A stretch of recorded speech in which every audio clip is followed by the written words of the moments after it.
Hi YouTube family. तर सगळ्यांना नमस्कार. तर मी आज इथं पिठलं बनवते आहे. तर मी इथं पिठल्याला लागणारं सगळं साहित्य घेतलेलं आहे. कांदा, कोथिंबीर, हिरवी मिरची, करी लिव्स, हळद आणि जिरे मोहरी.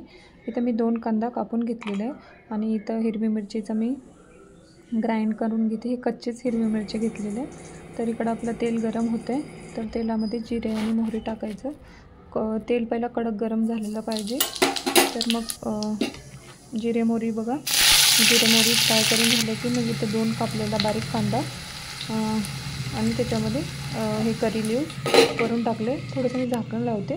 मग काढून थोडंसं आपण त्याला असं हलवून घ्यायचं.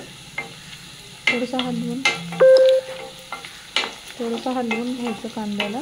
तर त्याच्यामध्ये आपण करी लिव्स पण टाकलेले आणि त्याला छान असं हलवून घ्यायचं आणि कांदा हा लालसर फ्राय होऊन झाला पाहिजे. तर मग पिठलं छान बनते आणि टेस्ट पण छान येते. तर मी इथं थोडं झाकण लावून देते. झाकण लावल्याने कसं कांदा लवकर परतून होतं. तोपर्यंत म्हटलं की कांदा परतून होईपर्यंत इकडं बॅटर बनवावं.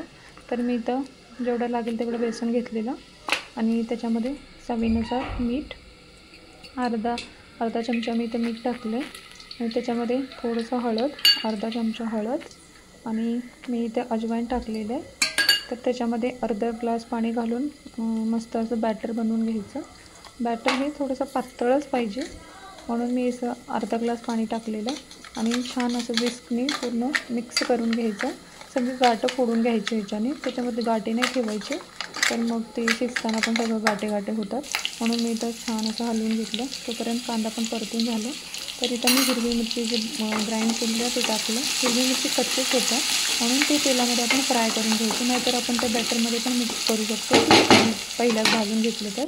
मग जे बॅटर बनवलेलं आहे इथं मी थोडंसं अजून हलवून घेते. पण त्याच्यात काय बॅटर वगैरे नाही आहे, सगळे सुटलेले. तर मग हे बॅटर आपण त्यामध्ये मिक्स करायचं आणि छान असं हलवून घ्यायचं. तर कलर पण बघा हळदीने किती छान दिसतं मस्त असं. तर त्याला थोडंसं हलवून घ्यायचं आणि फ्लेम मीडियमच ठेवायचं. जास्त हाय फ्लेमवर करायचं नाही तर लगेच गाठं बनून जातात. मग त्याला हळूहळू हलवून त्याला मिक्स करायचं पूर्ण. आणि मी इथं थोडंसं झाकण लावून घेते. मग झाकण लावले की कसं लगेच घट्ट होते आणि त्याला उकळी पण येते बघा. आणि इथं थोडंसं हलवून घ्यायचं. थोडं अधूनमधून हलवावं लागतं. नाही हलवलं की मग ते गाठं बनून जातात. तर मी इथं थोडंसं हलवून घेते. बघा कसं लगेच घट्ट व्हायला लागतं. मग मला इथं थोडंसं मीडियम पातळच पाहिजे होतं पिठलं. तर मी इथं थोडंसं अर्धा ग्लास पाणी ॲड करते. बघा लगेच कसं सूप करून घेतं आणि लगेच घट्ट होतं. तर मी इथं अर्धा ग्लास थोडंसं पाणी घातलेलं. तर ते छान असं मिक्स करून घ्यायचं.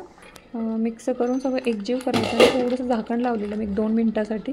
तर तुम्ही बघू शकता की पिठलं किती एकदम कलर छान दिसते आणि त्याच्यात एक पण अशा गाठी नाही आहे. आपलं पिठलं इथं आता शिजलेलं आहे. तर त्याच्यामध्ये आपल्याला आता कोथिंबीर लास्टला घालायची. मी इथं कोथिंबीर लास्टला घालायचं कारण चव छान टेस्ट येते त्याला. तर मग इथं मी कोथिंबीर टाकलेली वरून. तुम्ही बघू शकता. तर पिठल्याचा कलर पण किती असं मस्त येल्लो आला आहे. तर गाईस तुम्ही पण बनवा आणि खावा.